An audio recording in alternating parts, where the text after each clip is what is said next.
Bonjour à tous. Eh bien, nous voilà pour cette nouvelle vidéo comme chaque mardi. Il s'agit donc de la vidéo de l'article de blog que j'ai publié jeudi dernier.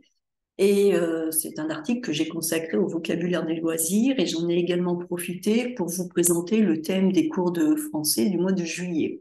Donc, quand je parle de ces cours de français, je parle des cours sur le site sandrinescoffier.com/apprendre et site sur lequel vous avez toute une panoplie de cours à faire en autonomie. Et le thème de chaque mois concerne le cours de perfectionnement intégral, ce cours pour l'année 2023.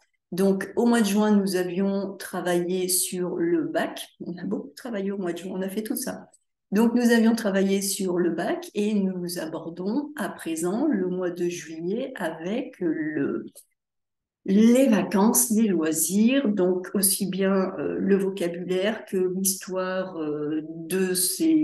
des avancées sociales qui ont permis d'avoir des congés en France, quelles sont les règles en France, et aussi sur un point un peu plus sociologique, que font les Français, que se passe-t-il pendant les vacances, où vont-ils? Et j'en profiterai pour vous donner tout le vocabulaire qui va avec. Donc voilà, au mois de juillet, on part tous en vacances et grâce aux vacances, on travaille. Donc ça, c'est ce que j'expliquais en introduction de l'article. Je vous parlais donc de ce cours de perfectionnement intégral. Vous avez le lien dans l'article. Je vous dis que même s'il s'agit d'un sujet léger, c'est tout de même un sujet très utile parce que c'est un sujet qui est marqué culturellement. Et au niveau perfectionnement, il faut comprendre quel est le rapport des Français aux vacances, aux loisirs. Les Français ont cette réputation de toujours être en vacances, de ne pas trop travailler, d'être en grève, d'être... Tout cela, c'est vraiment quelque chose d'important à comprendre. Vous ne pouvez pas rester avec des clichés très grossiers et très lointains. Vous avez besoin de comprendre un peu plus finement la société, la réalité de la société. Est-ce que vraiment tous les Français sont toujours en vacances? Est-ce que les Français adorent tous les vacances? Est-ce que les Français partent tous en vacances? Que se passe-t-il réellement dans la société? Et c'est ce que l'on va découvrir. Donc, bien sûr, comme vous le savez, effectivement, en termes de clichés et de généralité, les Français adorent les vacances, les ponts, hein, quand il y a un pont, les ponts, c'est quand il y a, par exemple, un mardi, qui est un jour férié, ou un jeudi. Comme cela, les Français il y a le week-end, samedi, dimanche, et puis le mardi, qui est un jour férié, et il suffit de poser un seul jour de congé, le lundi, et ça fait un pont, c'est-à-dire qu'on a samedi, dimanche, lundi, mardi, sans travailler. Donc les Français adorent les ponts, les longs week-ends, lorsqu'il y a en plus un vendredi ou un lundi, les embouteillages, ça c'est une spécificité, hein, lors des départs en vacances. D'ailleurs, j'avais fait un article sur Bison futé. Si vous voulez aller vous taper dans la barre de recherche Bison futé, dans Rechercher là, j'avais fait un article sur Bison futé, les embouteillages, où vous pourriez trouver pas mal de choses. Les Français aiment aussi la plage, aller à la mer, et depuis quelques années, les vacances en montagne. Et dès la fin du mois de juin, l'année scolaire touche doucement à sa fin, le baccalauréat est en train de se terminer, le brevet des collèges pour les collégiens, voilà, on arrive vers la fin de l'année et donc tous les yeux commencent à se tourner vers les vacances et les loisirs. C'est donc ce que nous étudierons pendant ce mois de juillet avec donc dans ce cours de perfectionnement. On va étudier ça avec le support de documents authentiques variés, comme toujours, des vidéos, des fichiers audio, des textes, tout un tas de choses, avec en plus un approfondissement culturel, géographique, lexical, grammatical. Ce qu'on va voir, c'est un petit peu ce que je vous ai déjà expliqué, de quand datent les congés payés en France, grâce à qui avons-nous des vacances, combien de temps les enfants ont-ils pendant l'été, et les adultes, de combien de jours disposent-ils, et que font les Français pendant ces grandes vacances? Comment s'organisent-ils pour faire garder leurs enfants? Parce que ces grandes vacances des enfants, ne sont pas des grandes vacances pour les adultes. Et donc, il y a tout un système d'organisation sociale ou familiale pour faire garder les enfants pendant l'été. Quels sont les lieux touristiques à visiter? et quels sont également les lieux victimes de surtourisme. On va aborder cette thématique qui commence à pointer le bout de son nez dans les médias et dans la sphère politique, parce qu'il y a effectivement des lieux qui sont devenus absolument invivables et impossibles à aborder à cause d'une surfréquentation touristique l'été. Donc tout ça, on en parlera. Voilà, donc je vous invite à nous rejoindre. Voilà. Ce que je vous dis, c'est que quand vous prenez le cours 2023, vous avez accès à toutes les archives, toute la bibliothèque de 2023, c'est-à-dire tous les thèmes que nous avons étudiés précédemment, qui passent par l'intelligence artificielle, l'histoire des forces de l'ordre, le mois de la femme, la réforme des retraites et les grèves, l'inflation, la crise énergétique. Mais vous avez également en cadeau tout le cours de l'année 2022 à votre disposition. Voilà. Alors, et comme je le disais, en attendant de commencer vraiment les choses sérieuses de ce cours, je vous propose un petit peu de vocabulaire sur le thème des loisirs et des vacances. C'est un vocabulaire que j'ai choisi d'inclure dans des phrases. Je ne voulais pas l'extraire de façon artificielle dans des listes parce que les listes sont, à mon avis, plus difficiles à mémoriser. Maintenant, si vous aimez les listes, prenez le vocabulaire et remettez-le en liste que vous apprendrez par cœur. Mais il me semble que les phrases ont ce double avantage, c'est d'une part, elles entourent le mot de son contexte, donc ça peut aider à mieux le saisir, à mieux comprendre certaines subtilités de sens. Ça aide également à le rendre plus authentique et plus vivant. Et en plus, grâce à des phrases complètes, vous voyez, et c'est très important, vous voyez l'usage grammatical correct. Quelles sont les prépositions? Quel verbe accompagne tel ou tel mot? Donc, vous voyez tout cela. Tandis qu'avec une liste, c'est déconnecté et c'est plus difficile ensuite de transposer le mot qui est pris dans une liste et de le mettre dans une phrase. Il vaut mieux faire l'inverse. Il vaut mieux avoir une phrase avec le contexte et l'utilisation en termes de grammaire. Et à partir de là, si vous préférez, vous allez extraire ce mot, vous le mettre dans une petite liste. Vous faites comme vous voulez. Hein. Mais moi, je vous donne des phrases. Alors, les vacances, détente, vocabulaire. On peut décider d'aller se détendre ou se relaxer sur une plage, de prendre soin de soi, de façon à décompresser. Décompresser, se débarrasser du stress. D'une façon familière, on dira qu'on va buller. Oui, on peut vous dire, tiens, qu'est-ce que tu as fait cet été? Oh, bon, cet été, j'ai bullé. Ça veut dire, voilà, je n'ai rien fait de très spécial, mais j'ai pris du temps pour moi, je me suis décontractée, j'ai déstressé, voilà. C'est-à-dire ne rien buller signifie ne rien faire de contraignant, ne pas avoir de contraintes, ne penser qu'à soi-même et se reposer.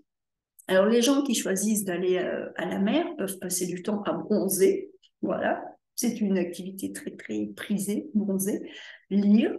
Ils peuvent passer du temps à se baigner dans la mer et il est important de penser à se protéger du soleil afin de ne pas attraper de coups de soleil. La crème solaire est donc l'allié indispensable de vos vacances estivales. Estivales, ça veut dire d'été. Les vacances estivales, ce sont les vacances d'été. Et les estivants, ce sont les gens qui sont en vacances pendant l'été. Donc souvent, on peut avoir comme synonyme de touriste, on va parler des estivants sur la Côte d'Azur au bord de la mer, les estivants. Les vacances estivales ont besoin donc de la crème solaire qui est l'allié indispensable contre les coups de soleil. Choisissez une protection renforcée, achetez un écran total et n'oubliez pas chapeau et parasol. Pour vous baigner, vous aurez le choix entre de grandes plages de sable fin, des plages de galets. Les galets sont des petits cailloux plats, ça fait un peu plus mal au dos.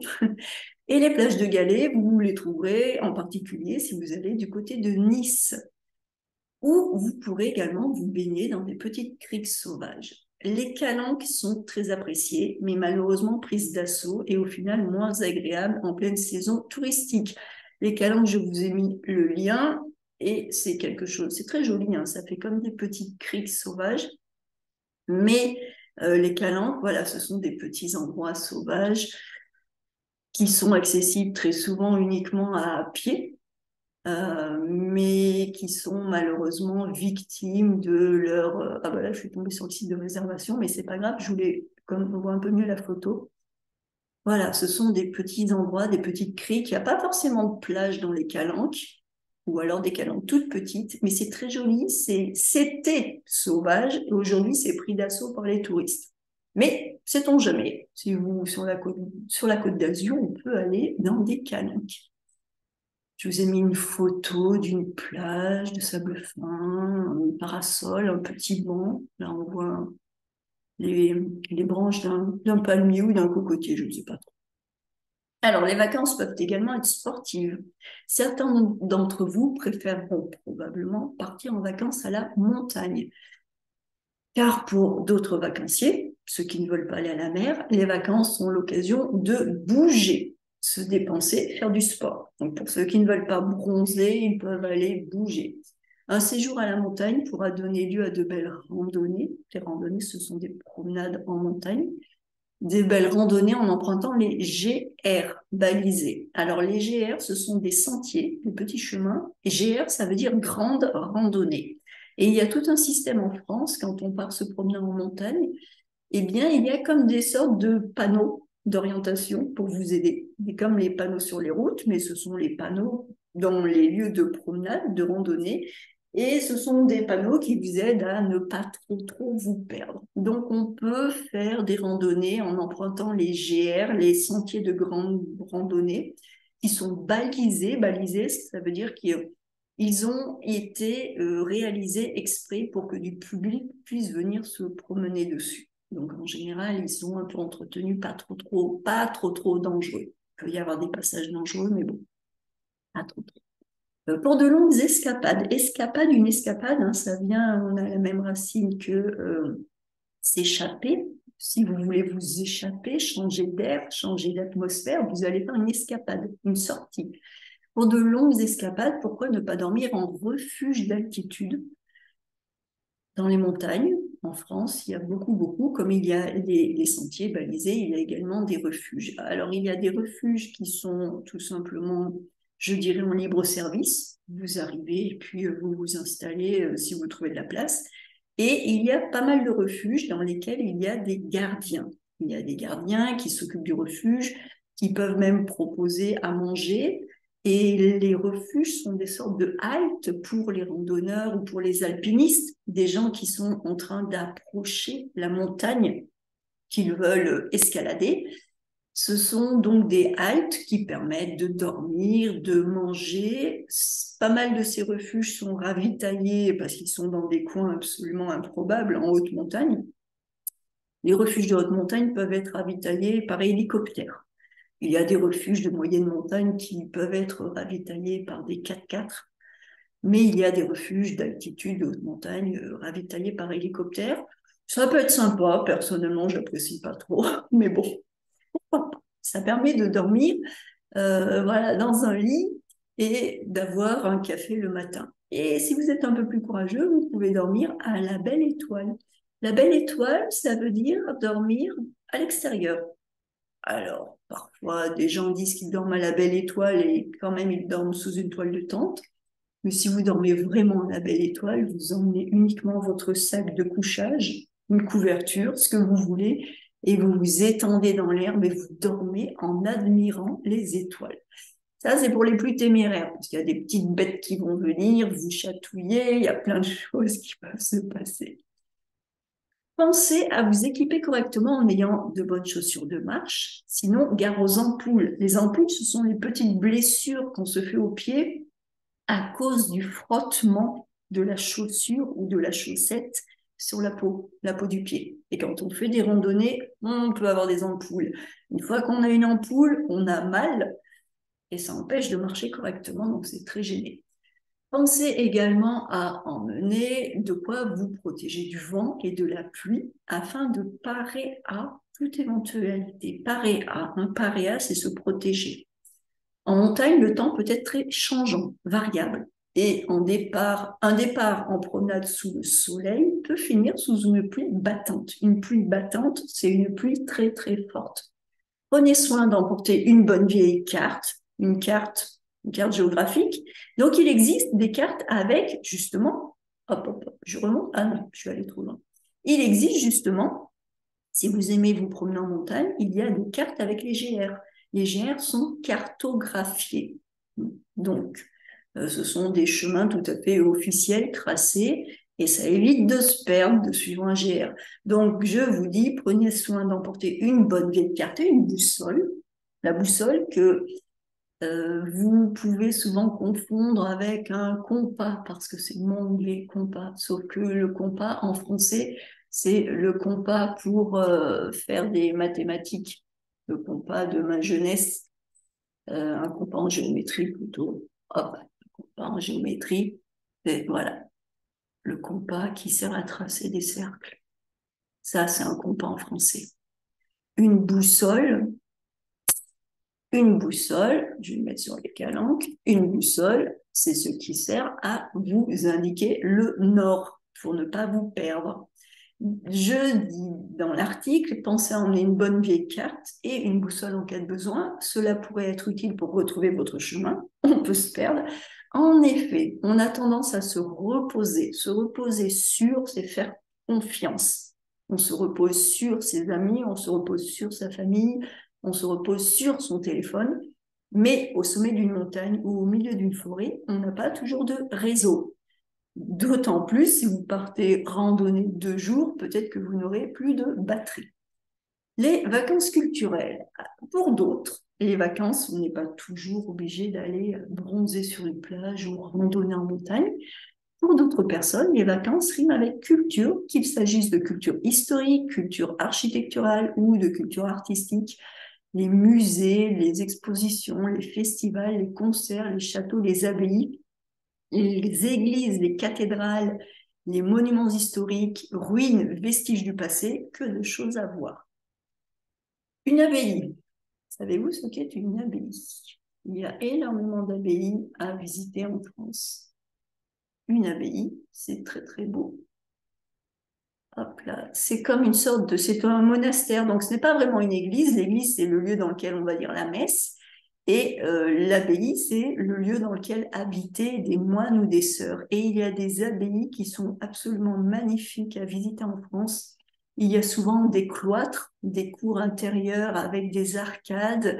C'est de toute beauté. Il y a des abbayes qui sont des abbayes royales. Donc, il y a vraiment, en termes d'abbayes, ce sont des lieux à visiter qui sont très, très souvent magnifiques. Donc, on peut visiter les églises, les cathédrales. La cathédrale, c'est plus grand, c'est une grosse église, c'est bien plus grand. Les abbayes, c'est entre le château et l'église, les châteaux, et des ruines.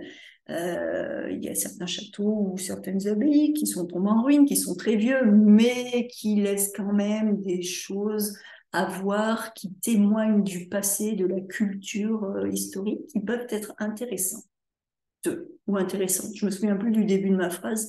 Je ne sais plus si je dois accorder au masculin ou au féminin. Je vous laisserai réécouter la vidéo pour accorder correctement.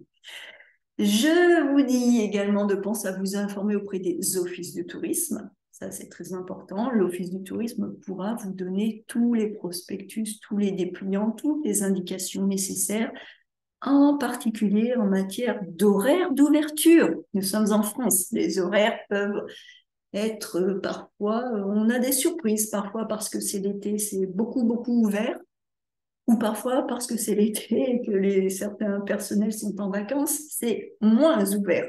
Donc, allez faire un petit tour à l'office du tourisme. Les offices du tourisme ont tous des bureaux physiques dans les villes et villages d'une certaine taille, mais il y a également tous les sites internet des offices du tourisme. Je dis que depuis quelques années, les festivals, oui, il y a beaucoup, beaucoup de festivals l'été et d'activités culturelles, ça fleurit. Le verbe fleurir, comme des petites fleurs qui sortent, afin de proposer une offre variée aux visiteurs. Je continue l'article en vous parlant du choix de l'hébergement. Ça fait aussi partie du vocabulaire à connaître parce que cela engendre des différences dans la réalité. Si on part à l'hôtel ou si on part dans une chambre d'hôte, ce n'est pas la même chose. L'hôtel ou un Airbnb, ce n'est pas non plus la même chose, ce n'est pas forcément la même clientèle, ça nous donne des indications socio-culturelles. Il faut être capable de comprendre ces différences. Lorsque l'on part en vacances, se pose inéluctablement qu'on ne peut pas éviter, la question, j'aurais pu dire inévitablement, synonyme, inéluctablement, inévitablement. Donc, se pose la question inéluctablement du mode d'hébergement. Le mode d'hébergement, la façon d'être hébergé. Seriez-vous plutôt campeur sous une simple toile de tente dans un camping? Opteriez-vous pour le confort d'une caravane? Êtes-vous du style baroudeur? Un baroudeur, c'est un petit peu un aventurier. Un baroudeur, c'est un aventurier, mais sur les routes. Un aventurier qui voyage. Un baroudeur, ce n'est pas quelqu'un qui va être aventurier dans le sens où il va, je ne sais pas, faire du sport extrême. Pas forcément, ça peut être les deux. Mais le baroudeur, c'est l'aventurier qui part à l'aventure sur les routes, sur les chemins, qui va voyager. Ça, c'est un baroudeur. Barouder, le verbe barouder, c'est voyager, mais toujours avec cette notion de liberté, d'aventure, de rencontre faite un peu au hasard. Voilà. Êtes-vous du style baroudeur à partir en stop, le stop, quand on se retrouve avec le pouce levé au bord de la route, en attendant qu'une voiture nous emmène? Partir en stop et voir où la vie vous mènera. Sinon, un bon compromis est probablement de partir en camping-car.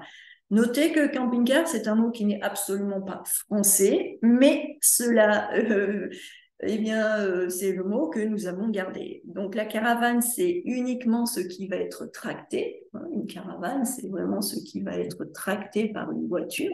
Caravane. Qui en vacances, les Français aiment bien partir en vacances avec des caravanes, donc ça, c'est la caravane. Et le camping-car, c'est ce qui est motorisé, c'est le camion plus la petite partie caravane. Voilà. Donc, on a ces deux mots. Si vous souhaitez partir en camping-car, attention toutefois, parce que leur stationnement est de plus en plus encadré. Encadré, c'est-à-dire réglementé, voire et même limité en France. On ne peut pas s'arrêter n'importe où. Il existe néanmoins, cependant, des aires. Je vais vous faire un article prochainement sur le vocabulaire. Ces homonymes R, comment les écrire, quelles sont les significations. Il existe néanmoins des aires de stationnement spécialement réservées à ce type de véhicule. De quoi allier sérénité, sécurité et convivialité. En termes d'hébergement, pourquoi ne pas aller à l'hôtel en choisissant juste une formule petit déjeuner? Donc, vous prenez la nuit plus le petit déjeuner, de façon à avoir un maximum de liberté. La demi-pension pour manger à l'hôtel tranquillement le matin, petit déjeuner, et le soir. Ou la pension complète, histoire de profiter pleinement des prestations proposées par votre hébergement, sans avoir à vous préoccuper de chercher une solution pour votre déjeuner. Pension complète, c'est petit déjeuner, déjeuner et soir. Si vous souhaitez allier, donc mettre ensemble, allier, une alliance, allier confort et indépendance, vous pouvez louer un gîte. Il s'agit d'un logement entier, un appartement, une maison, dans lequel vous êtes totalement indépendant et où vous pouvez cuisiner si vous le désirez. Quant aux adeptes de confort plus intimiste et du chouchoutage, alors se faire chouchouter, être chouchouté ou alors chouchouter quelqu'un, c'est l'idée de prendre soin, faire attention à quelqu'un. Quand on chouchoute quelqu'un, c'est quand on prend soin. Donc si vous êtes adepte de confort un petit peu plus intimiste, personnel, chouchoutage, eh bien vous opterez probablement pour une chambre d'hôte qui n'est à ne pas confondre avec les tables d'hôtes. Les tables d'hôtes offrent également la possibilité d'avoir des repas préparés par vos hôtes à partir souvent de produits locaux, de produits frais. Donc, si vous prenez une table d'hôte, vous allez dormir plus manger probablement le soir. Et ce sera cuisiné par les gens qui vous accueillent. Si vous prenez une chambre d'hôte, eh bien, ce sont des gens qui proposent, très souvent dans un joli lieu, qui proposent une chambre, qui louent.